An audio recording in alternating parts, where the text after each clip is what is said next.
Good evening and welcome to Cellissimo's Cellists in Conversation. I am Anna Lardi, Cellissimo Festival Director, and I'm here with Finghin Collins, the Artistic Director, and are there 12? I think it's 11 most illustrious cellists who will be with us tonight for a conversation, and I'm going to name them all. We're delighted to be here with Naomi Berrill, Adrian Brendel, William Butt, Marc Coppey, Natalie Haas, Jakob Koranyi, Mischa Maisky, Adrian Mantu, Christopher Marwood, and Hannah Roberts. And some of them made it to Galway for Cellissimo, and others made it in person, and others made it with their music. But we want to thank you all for having contributed to our first edition of Cellissimo and for arriving here this evening to have this little chat with us. And I'm gonna jump right in, and I'll direct my very first question to Adrian Brendel. It may not be the most original of questions, but it's one that I think people always wonder, you know, whatever pick of instrument, you know, what made you pick the cello or instruments? Well, I was 6, so I'm not sure I had much say in it, really. I mean, I obviously came from a pretty musical family and tried manfully, or should I say boyfully, to play the piano, but wasn't particularly good at it. I found polyphonic music hard to decipher at that age, and then I started the cello more or less at the same time and was rather better at it, which of course stoked my sense of self-confidence at a young age, and stuck with it, you know. And at some point, I guess, you reevaluate these things, don't you, down the line? But I always enjoyed it from a young age, and here we are. So that's about it. And I might ask the same question to Natalie. Natalie, why do you play the cello? Well, I was 9, and my sister had already been playing violin for a year. And, you know, when you're that age, you're not entirely conscious of what's good for you and what's not. So I wanted to play the clarinet because my best friend played the clarinet, no other reason. And I'm very thankful now that my sister's violin teacher stepped in and said, well, why don't you play the cello? That way you two can play duets together. You won't be in competition with one another. The clarinet didn't even enter into the conversation, but I'm so glad I'm not a wind player.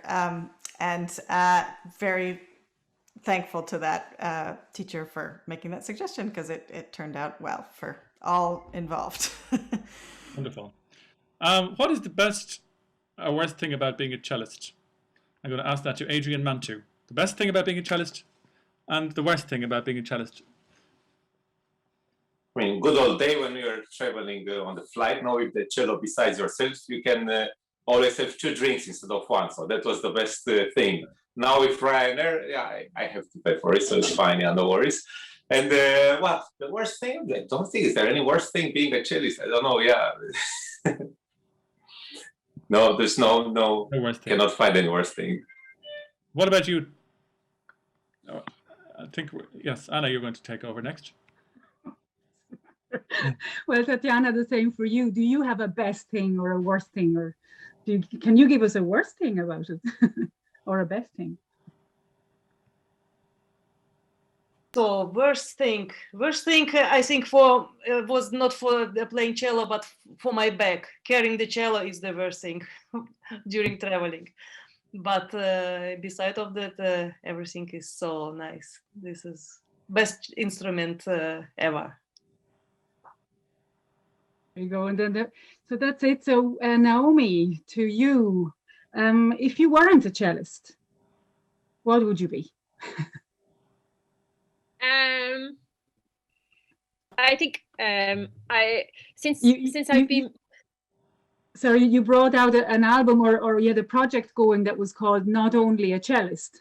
Not only cellist, because I use the voice as well while so I sing and accompany my voice with the cello, and since I've started doing this and having an original program, I like to explain the pieces I choose to arrange or the messages behind my songs, and I love this opportunity to communicate not only with the music but with the words. So I think if I wasn't a cellist, it would be definitely another way in which I could communicate with a larger audience. So So yeah, our sound engineer the other evening after my concert told myself and Finghin that we should consider taking on a morning radio show. So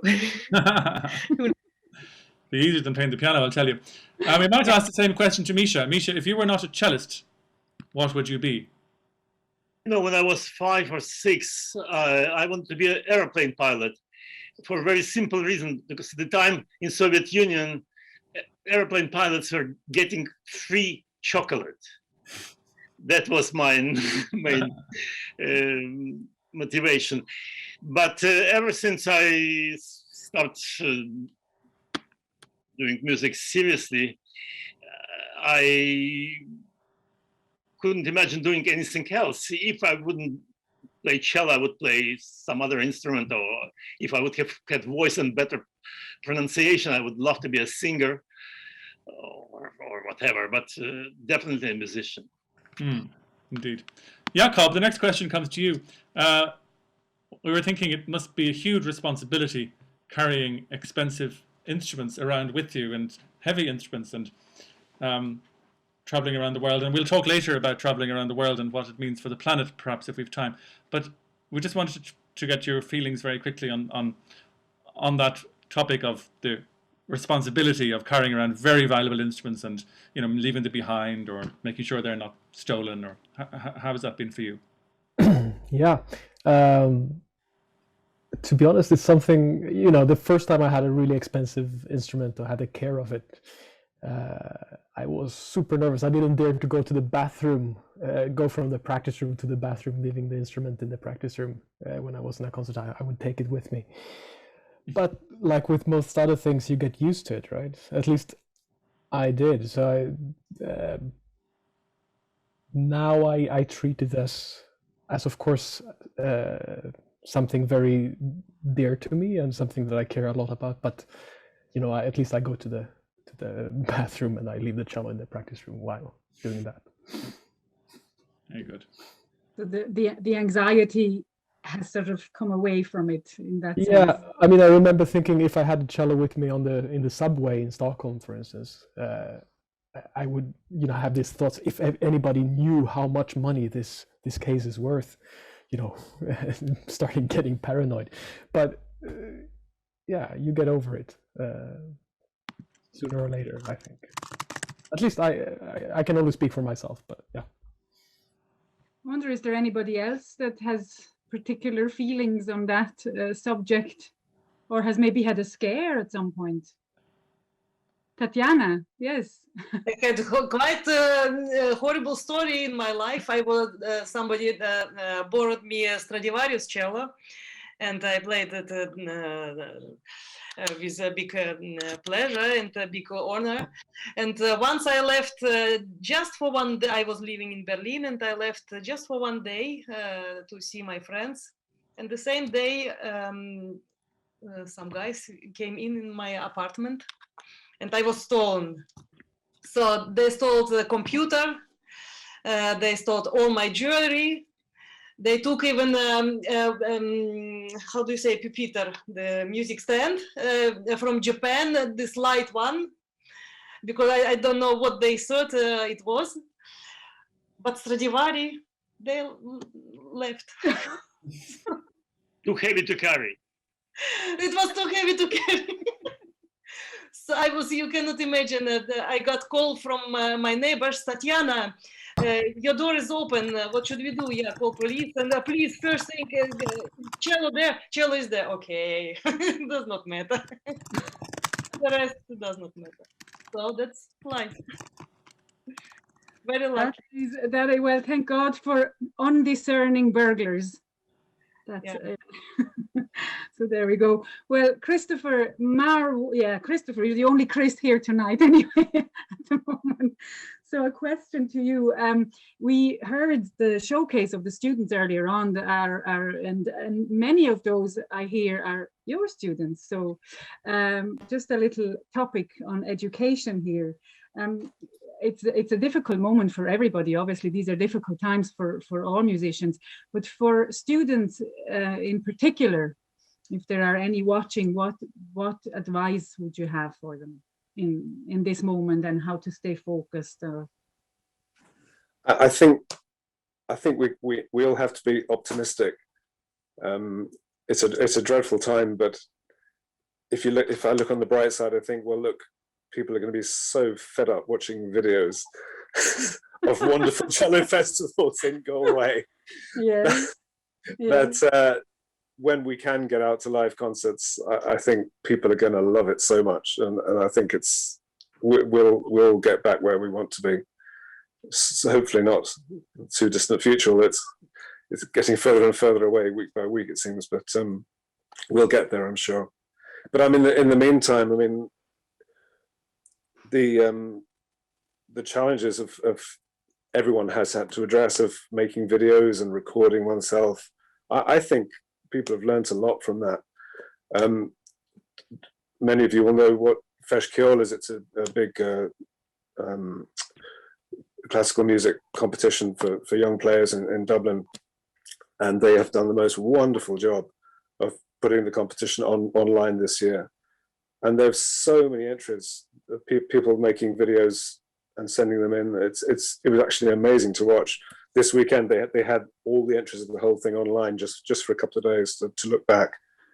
So I think the students have actually been rising to the challenge incredibly well, and doing some really great things, as have loads of people in the arts.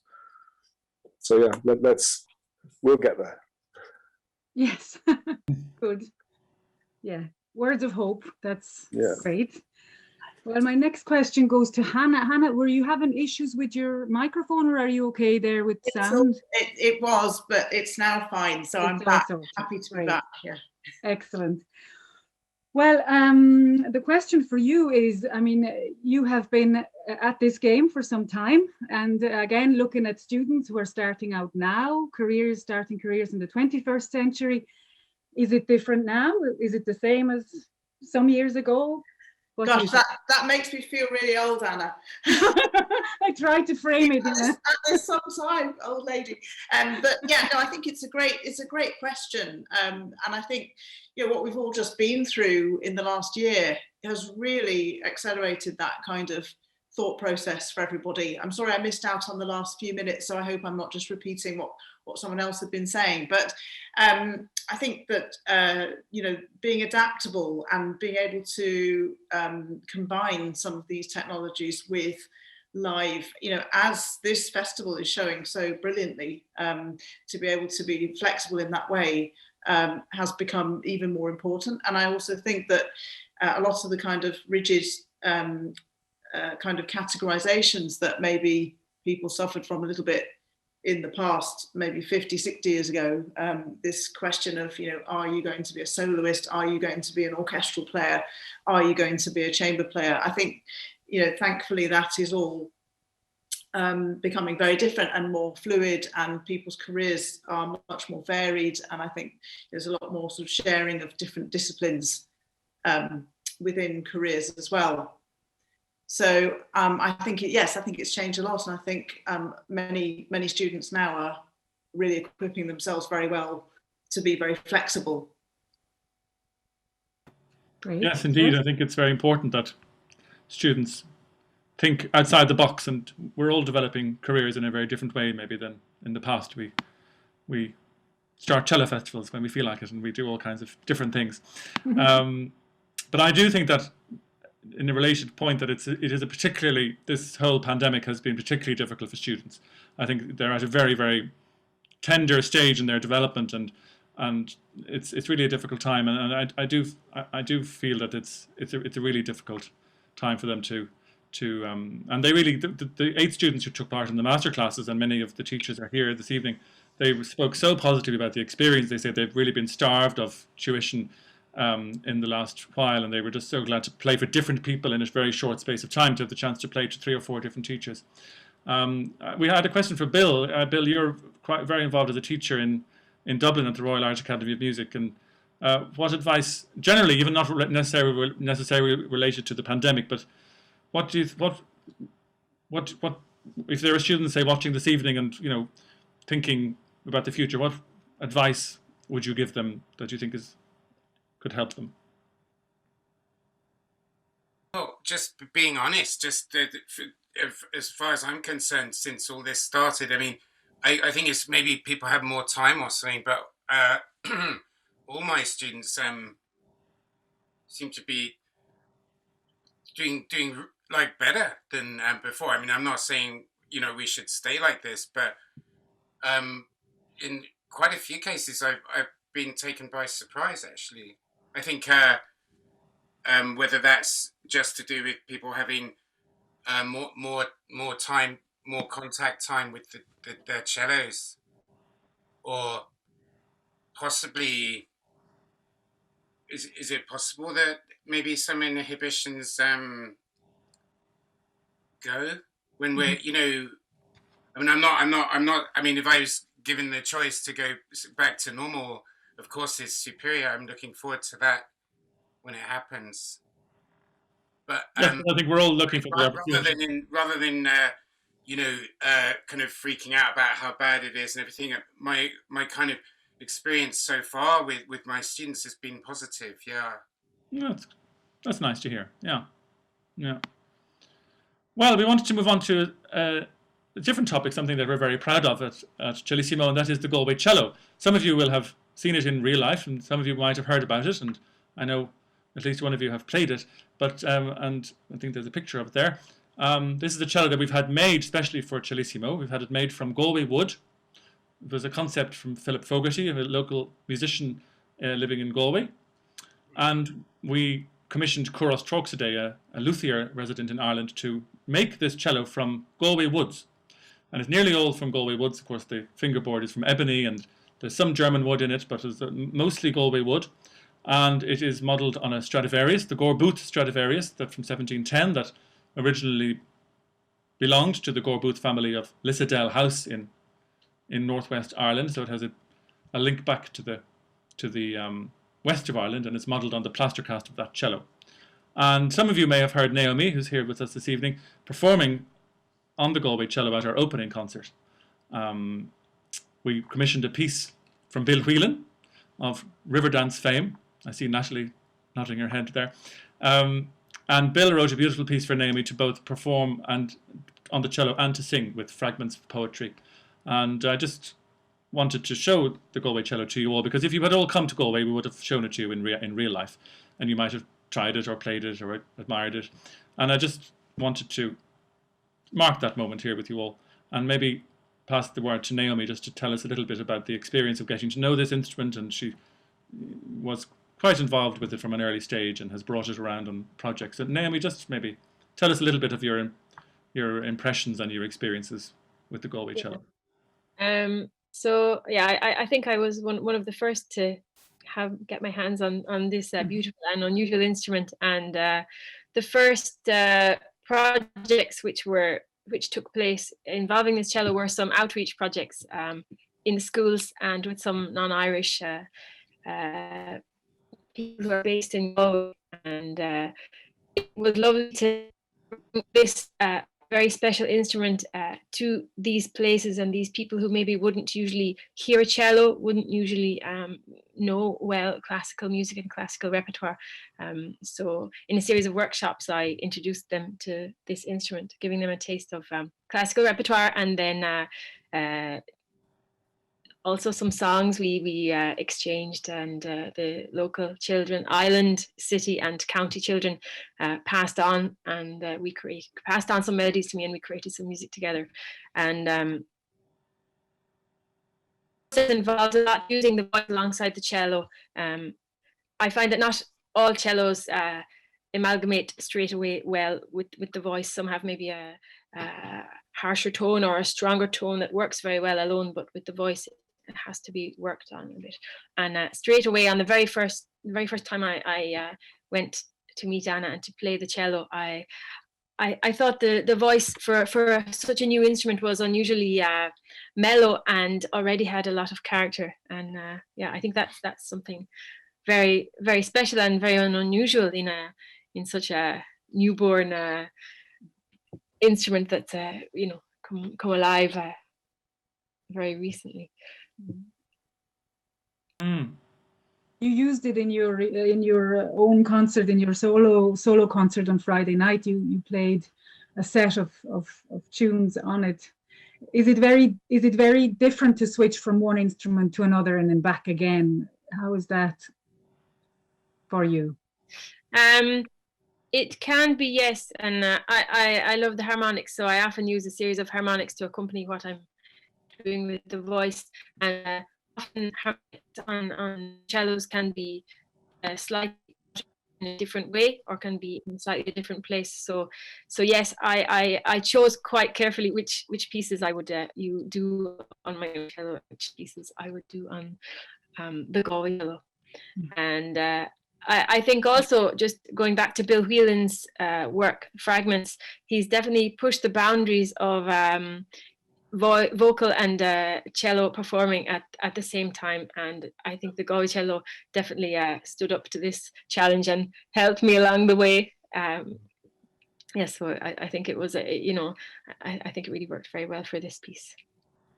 Well, it's so nice to hear.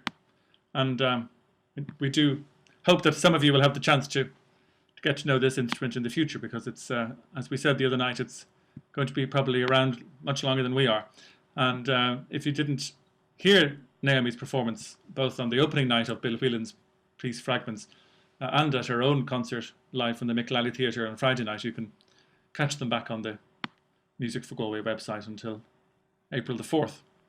So it was really a delight to have Naomi to play on the Galway cello. And we should mention also that the Claddagh ring, the symbol of Galway, is carved into the scroll. I put it on. So you have it on there. We're wearing it, the Claddagh ring. Claddagh ring. Yeah. So a little bit of Galway is in there forever.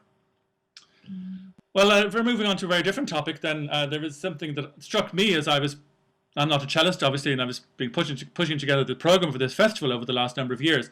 And one of the most beautiful strands of the festival has been the Bach Plus recital series, and many of you have sent in wonderful recitals in that series, and there's still 2 more to come tomorrow and the next day.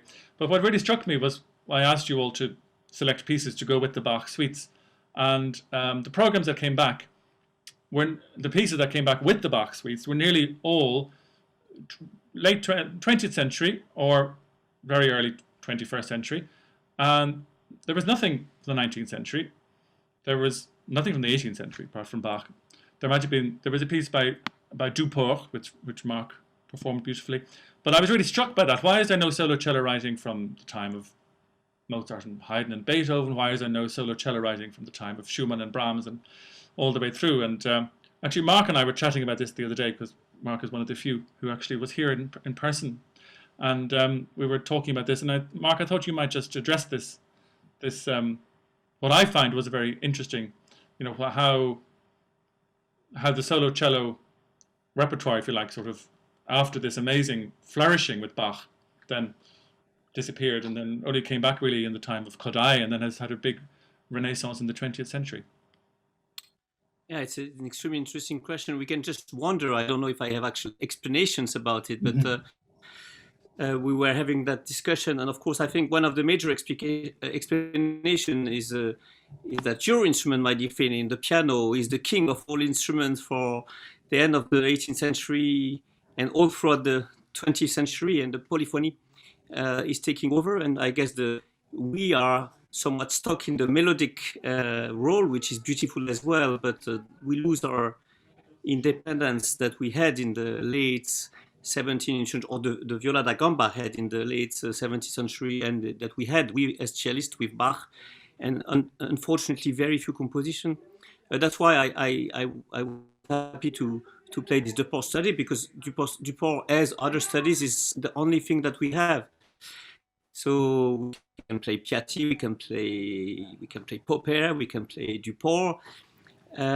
Sometimes some composers like Klengel, for instance, did this variation on the Schumann theme. He tried to put the romantic pianistic writing into the cello, but that's awfully difficult. And I guess there is we had to wait for kind of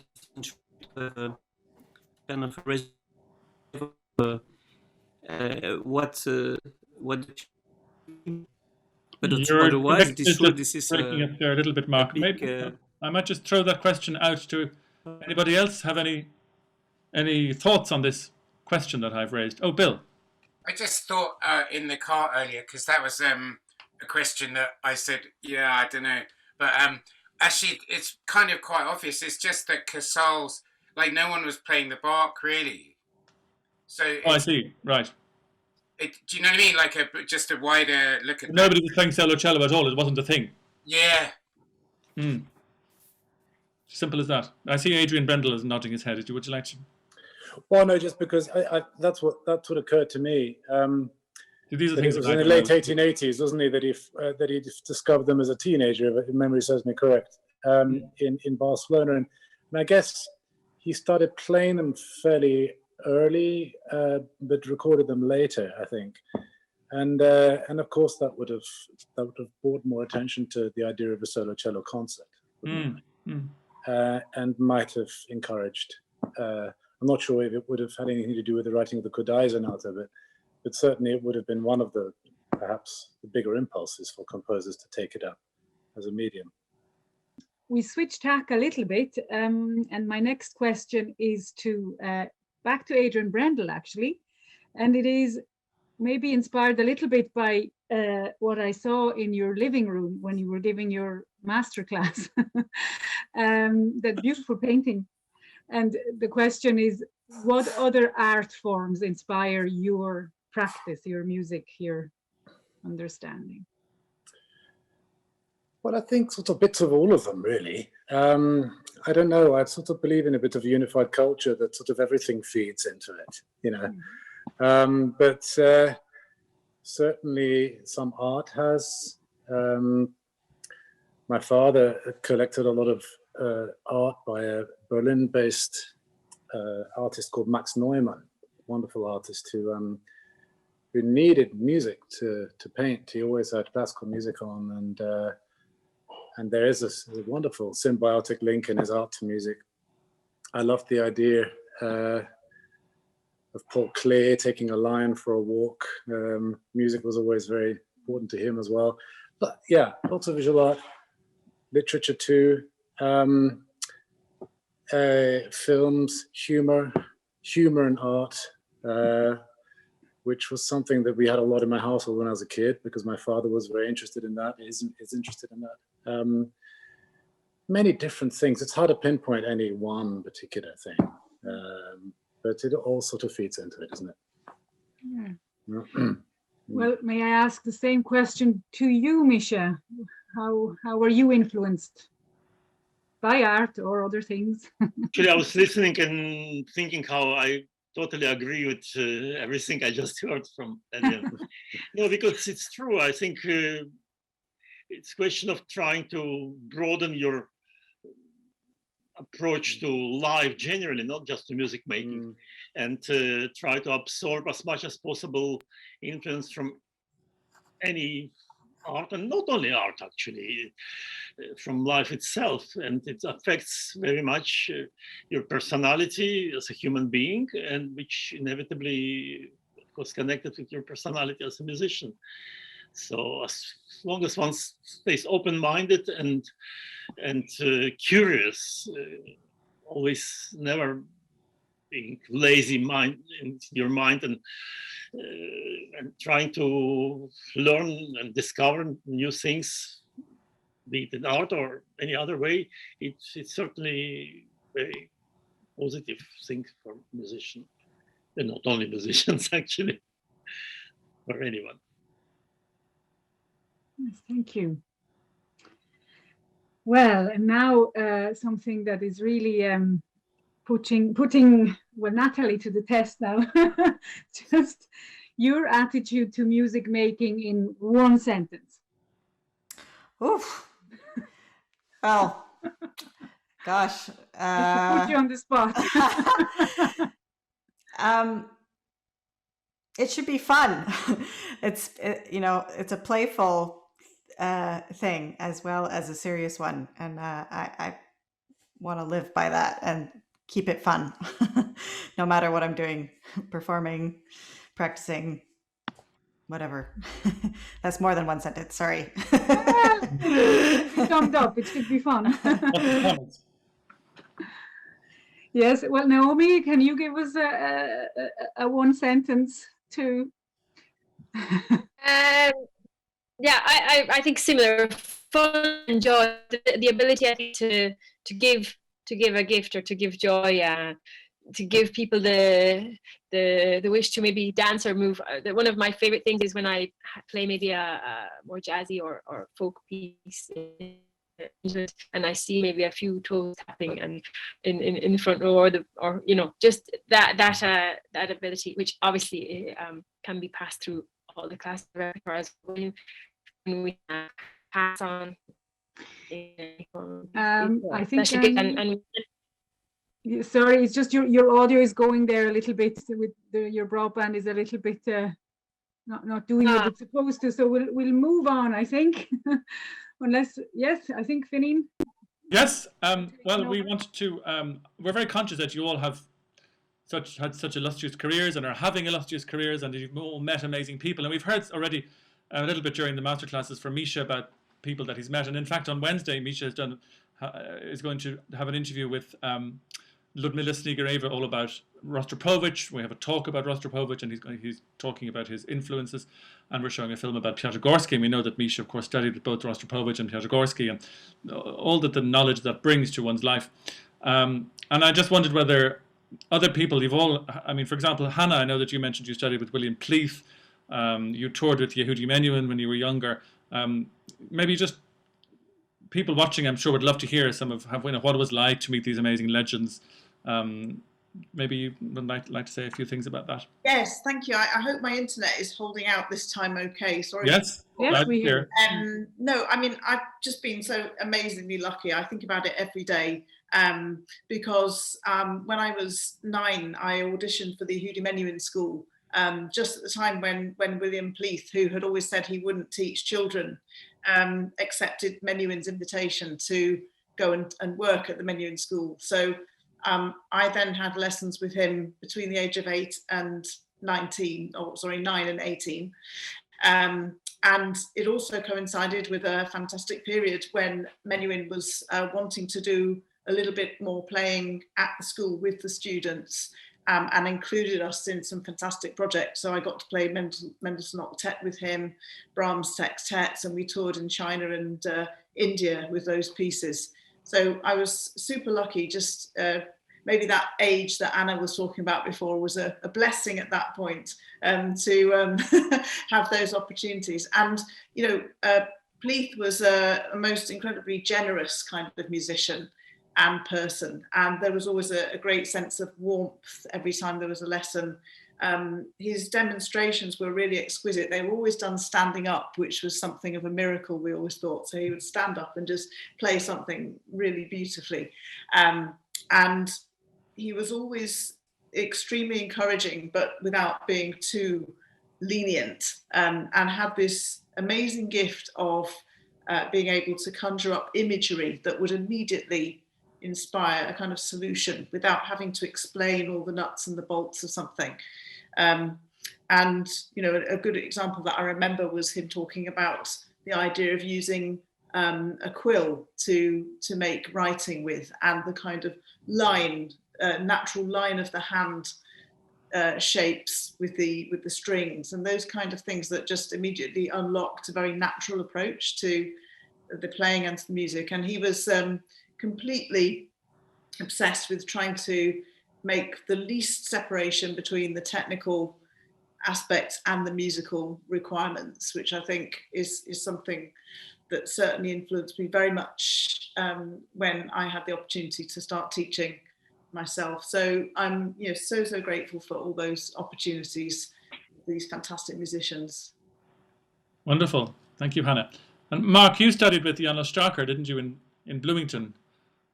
Maybe you could share some of those memories with us?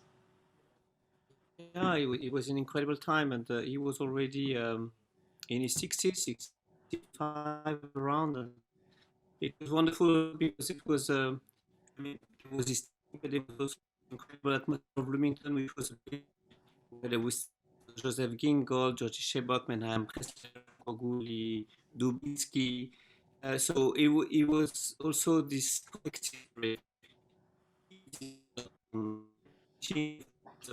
Oh, I'm really sorry, Marc. It's just I can hear these names coming through, but the audio is just not the connection is just not working.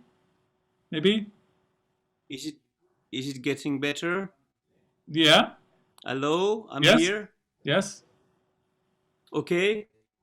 I think we're quite interested in the fact that you teach. It makes sense also because there's a no. Not great. Sounds like the joke in the pub you were telling us the other day, which we can't say it online. Yeah. Oh, he's gone now. Does anybody else want to speak about people they met during their formative years and who made a big influence on them? Adrian, Mantu. Because I'm a string quartet player mainly, after 25 years of playing together, I have to bring some cellist string quartet players, and the most famous one, Martin Lovet of the Amadeus, which were our teachers and mentors and parents in a way. They help us a lot. And after just a few years playing in a string quartet, I was complaining to him, life, it's a terrible mess. It's like I'm living with 3 mothers-in-law 24/7. Is it that difficult to play in a string quartet? And he was looking at me and was saying, we all know this, no? My dear Adrian, life in a string quartet is difficult only in the first 35 years. After that, it will be a piece of cake. So from my experience, he was wrong. It's just after 25 years, it's easier, yeah. But the first 25 were really difficult, yeah. Wow. This reminds me what Rostropovich told me before I was leaving Soviet Union, if I may interfere. And I asked him for advice and whatever, and he told me that, you know, in the West, for a young unknown cellist to make solo career is going to be extremely difficult, particularly first 50 years. Then it gets easier. So I'm still waiting. It's also actually less than a couple of years left for me. So I hope it will become easier. Marc, do you want to have another go at telling us your Bloomington memoirs? Oh, but now he's on silent. You're on silent. Can you hear me? Yeah. Yeah, I think one of the things that Stryker was quite insistent on is that there was, of course, the individual teaching, but it made much more sense, and it made complete sense because he was shared with other teachers with whom he was actually sharing common values, even though he was insisting that they were all very different human beings with different backgrounds, but they shared the common ideal that they wanted to share with the students. And apart from that, of course, he was somebody who was quite generous in sharing his knowledge. I think he had the sense of also this generation who had suffered the war and the destruction of Europe, and that felt a strong responsibility in transmitting what they had received from their masters, and maybe with a fear of a certain knowledge being lost. So a very strong sense of community and of the fact that the legitimacy of interprets comes mainly from composers. Does anybody else have any stories to tell of people they met during their formative years who shaped them? Tatjana, who were your great teachers?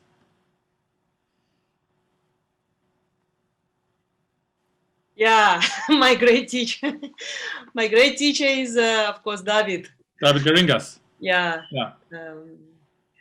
I'm very lucky that I was part of his class. I think when I was there in Lübeck, it was one of his best time. I hope he will agree with me. And for me, he is absolute legend teacher and cellist, and we still have fantastic contact. Okay, we cannot see each other now. He's in Berlin, I'm in Amsterdam, but mentally we are quite good together, so I'm very happy. How nice. It's lovely to keep a link to those people who have marked us when we were young. I think that's really special to keep these relationships. I had a question for Jakob. Jakob and I had a discussion the other morning about carbon footprints and the world of aeroplanes and travel and the planet we live on, and and as responsibility for that. And he was talking about turning down engagements in America, for example, because it means taking too many air miles and ruining the planet. So Jakob, you maybe just share a few thoughts and see if you can inspire us all to take the train and the boat to. Now remember that I live on an island, and Anna and I live on an island, and so do many people in this call. So just bear that in mind. We need airplanes. It's a tricky topic, definitely. And you come from the country of Greta Thunberg, don't you? I certainly do. Yeah, I can't deny that. No, but it's obviously everyone have very different, different possibilities of choice. Like you say, you live on an island, or you don't choose where your family is, and you need probably to see your family and so on. But there are things that we can, choices we can make, and I would just go ahead and assume that we all agree that there is, a climate crisis going on, and that humans are the cause of it. And for the past 10 years, it's been really, for me, growing on me, and there has been a growing dissonance within me between what I do and what I see is happening, and I see that I'm contributing to this. And I was just curious to hear, because I think many of us are both, we're active in the musical industry in many different ways. We're playing the cello, but maybe we're also teaching, or maybe we're also organizing festivals, or maybe we're curating programs for concert houses, or I don't know. We have a lot to say in different ways, both how we travel as musicians, but also who we buy for taking jobs where we can choose who comes and plays. I would just be really curious to hear how you think about this, if you experience this dissonance, or if you think that music is maybe, I hear that a lot, that, but it's such a small part of everything, and it's very, very important, and I agree to those things, but I would love to hear what people think. Many of us might agree that there's a dissonance there, but we might not have the courage or the strength to make very firm decisions, as in, I will not accept an engagement where I have to travel 2,000 miles or something like that. These are very... If I may say something to that, because it sort of dawned on me that, why, for the coming 10 years, why do I have to play for people that are on the other side of the globe, when I could just as well play for people that are quite a lot closer? Of course, meeting colleagues and having exchanges of musical ideas and so on, it's fantastic for me, and it's something I really want to do again. But for the coming, decade, when we can't really fly without making quite a terrible mess, maybe it's not the time. That's my personal conclusion, but as I say, we all have very different. Adrian, can I just say I completely agree. I've gone through exactly the same process as you, Jakob, over a similar time span, perhaps not quite 10 years, but there's something quite fateful, though, isn't there, about what we've gone through this year, and also the dreaded Brexit, making things harder for us. But seeing how people are getting creative to imagine a different careers, staying put in one place a little bit more, through developing not just what they're doing locally, but also how to make audiovisual performance experiences more interesting, more creative. I think it's an interesting ferment going on right now for a lot of musicians. And the timing, I think, is interesting, because this argument was hotting up just before, wasn't it?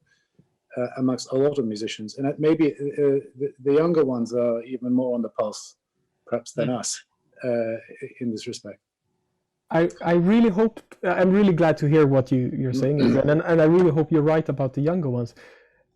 I have to say, though, I'm not sure in my experience, but I really hope you're right. Does anyone else have anything to say on this interesting topic? Adrian Mantu?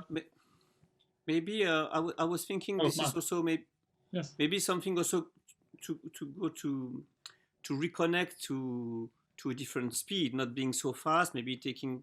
But the question is that it requires a total reorganization of the musical life. That means that we have to be able to play in a venue and maybe to play in another venue which is not 100 miles away, but 10 kilometers away, and maybe taking a train to the next city. And but the question is that requires an incredible strength and reorganization of the musical life.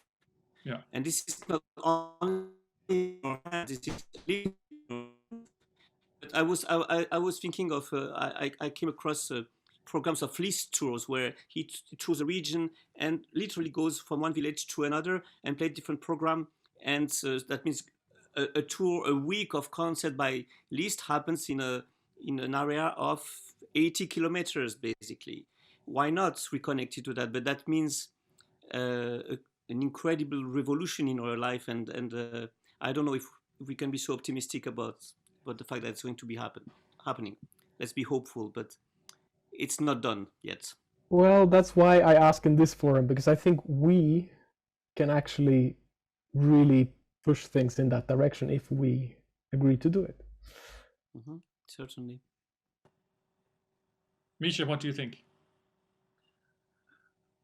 Yeah, I mean, it's a very important topic, definitely, and we all have to be aware and do whatever we can.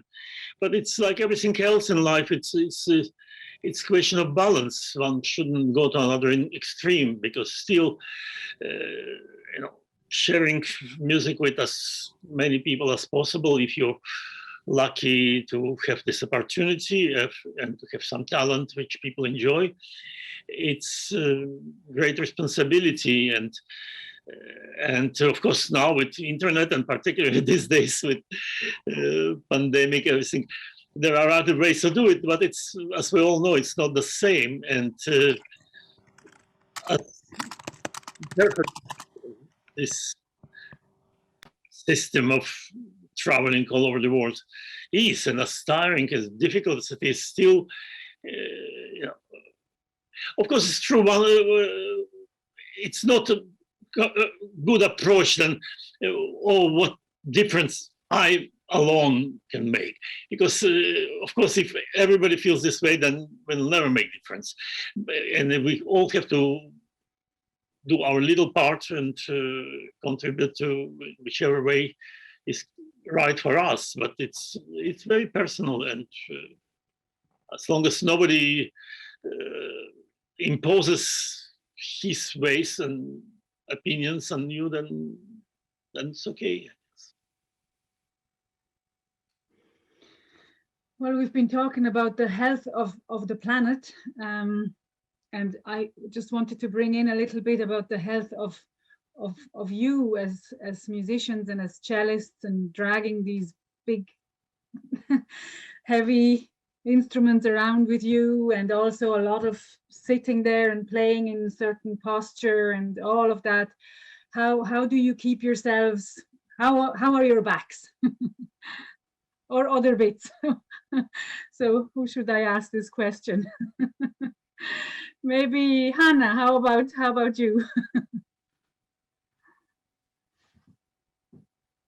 Yeah, no, it's a really good question. I think, not everything, as other people were saying, not everything about the lockdown was bad. There have been, opportunities to have more realizations and actually maybe be a bit more in control of the balance of time in the day. And I mean, I certainly try. I'm not a very sporty person, but I do try to get out for a good walk most days that I can.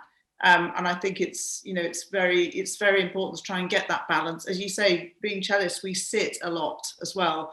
And many of us teach as well as playing, so that adds to the kind of sitting time in the week. And so, yeah, I think getting out for that kind of exercise is really important. And also I, invested in a very light cello case. It was incredibly expensive, but I don't regret it, because I think, when you're having to carry it a lot, it's really important to get the lightest case that's still secure for the cello.